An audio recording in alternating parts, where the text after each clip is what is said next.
السلام علیکم، آپ سب لوگ کیسے ہیں؟ امید کرتی ہوں آپ بالکل ٹھیک ہوں گے، خیر عافیت سے ہوں گے۔ تو آج فرائیڈے تھا،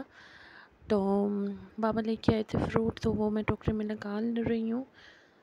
اور آج کے دن کا بالکل بھی پتہ ہی نہیں چلا۔ ایک تو میرے بیک بون میں بہت پین تھا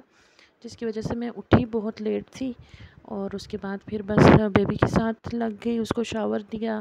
اس کو کپڑے پہنائے اور فیڈ وغیرہ کروا کے پھر تھوڑی کلیننگ کی۔ کلیننگ کرنے کے بعد پھر ابھی میں کر ہی رہی تھی تو میرے بیٹے نے مجھے کہا کہ بس مما میرے پاس ہی بیٹھی رہے۔ پھر میں نے اس کو ٹوائس دیے، کافی بہلانے کی کوشش کی لیکن نہیں۔ پھر اس کے بعد ہماری جو کرایہ دار ہے نیچے رہتی ہیں، وہ لے کے آ گئی سوجی اور یہ ایک باؤل میں، تو میں دیکھ کے بڑی حیران ہوئی کہ یہ کیا لے کے آئی ہیں۔ تو پھر میں نے ان سے پوچھا تو انہوں نے مجھے بتایا کہ میں امی کے گھر گئی تھی، تو ہمارے پٹھانوں میں یہ رواج ہے کہ سوجی اور چینی یہ چیزیں مکس کر کے میوہ جات بیچ میں ڈالے جاتے ہیں، تو جب پھر لڑکی سسرال میں آتی ہے، بہو جب واپس آتی ہیں تو یہ بانٹا جاتا ہے اپنے محلے میں۔ تو پھر اس لیے پھر میں نے اس کو جب چکھا تو وہ تو کچی تھی سوجی، پھر میں نے کہا چلو میں حلوہ بنا لوں، اور بیٹا میرا کچن میں آ گیا تھا، مجھے اتنا تنگ کر رہا تھا، بس میری ٹانگیں پکڑ کے کھڑا ہی رہا، بس مما مجھے اٹھائے۔ پھر میں نے اس کو اٹھایا، ساتھ میں پھر میں نے سسٹر سے کہا تھوڑی سی ویڈیو بنا دو، تو بابا کی طبیعت ٹھیک نہیں تھی، ان کو ٹمپریچر ہوا تھا، گلا بھی کافی خراب تھا، تو ان کو حلوہ بڑا اچھا لگتا ہے، تو پھر میں نے سوچا کہ سوجی بھی آئی ہے تو پھر میں اب یہ حلوہ بنا لوں۔ تو ابھی میں نے دیسی گھی کا 1 چمچ بیچ میں ڈال کے تو یہ بھون لی ہے، تو کافی ٹیسٹی حلوہ جو ہے وہ تیار ہو گیا تھا۔ تو یہ بیٹے کو ڈائناسار جو ہے وہ کبرڈ سے بار بار کہہ رہا تھا مما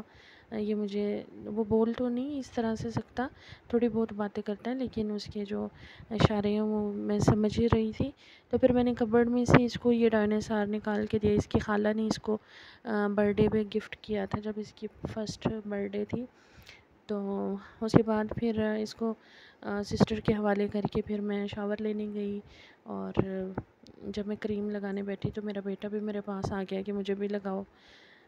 مجھے بھی لگاؤ، بس اسی طرح پھر میں نے اس کو بولا کہ آؤ میں تمہیں لگاتی ہوں، تو وہ اس کو کھانے بھی لگ جاتا ہے کبھی کبھی، تو پھر مجھے ٹینشن ہوتی ہے کہ ایسی چیزیں تو پھر بچوں سے دور رکھنی چاہیے، لیکن پھر انسان کتنی ہی دور رکھ لے وہ پھر اپنی فون سے بھی دور ہو جاتی ہیں، اور یہ پھر میں جلدی سے لگا رہی تھی کہ میں جلدی سے یہ لگا لوں اور رکھ دوں۔ اور یہ دیکھیں میرا بیٹا پھر سے آ گیا اور پھر سے یہ کریم لگانے کی کوشش کر رہا ہے، اور میں جلدی سے بس اس کو رکھ دوں گی، اور یہ اب دوبارہ اس کو کھولنے کی کوشش کر رہا ہے۔ ماشاءاللہ بڑا ایکٹیو اور بڑا ہوشیار ہو گیا ہے یہ، اللہ اس کو زندگی دے، اللہ سب کی ماؤں کے سینے ٹھنڈے رکھے اپنی اولاد کے حق میں، دعائیں کرتی رہتی ہیں مائیں، تو بس اللہ پاک قبول کرے، اللہ سب کی اولاد کو اپنے حفظ و ایمان میں رکھے۔ تو اس کے بعد پھر میں نے آج روٹی تو نہیں کھائی تھی شام میں، لیکن گوشت بنا ہوا تھا، نمکین سسٹر نے گوشت بنایا ہوا تھا، تو پھر میں نے وہی بس تھوڑا سا کھا لیا تھا، اس کے بعد پھر مجھے بھوک لگی نہیں، تھوڑا سا سسٹر سے کہا تھا ڈال کے لے کے آؤ، وہ پھر میں نے کھا لیا تھا، تو پھر میں خود ہی گئی دوبارہ لینے کے لیے، اور تو پھر میں نے کھا لیا، میرا پیٹ بھر گیا تھا۔ اتنا ٹیسٹی بنا تھا، آپ لوگ بھی ٹرائی کیجیے گا۔ یہ بس بوائل گوشت ہے اور اس کے بیچ میں سارے اسپائسیز تو نہیں، بس نمک اور آئی تھنک اس نے گرم مسالہ ڈالا ہوا ہے، کالی مرچ ڈالی ہوئی ہے، ٹماٹر اور لہسن پیاز ڈال کے بس اس کو بوائل کیا ہوا ہے۔ امید ہے وہ لوگ اچھا لگا ہوگا۔ ٹیک کیئر، اللہ حافظ۔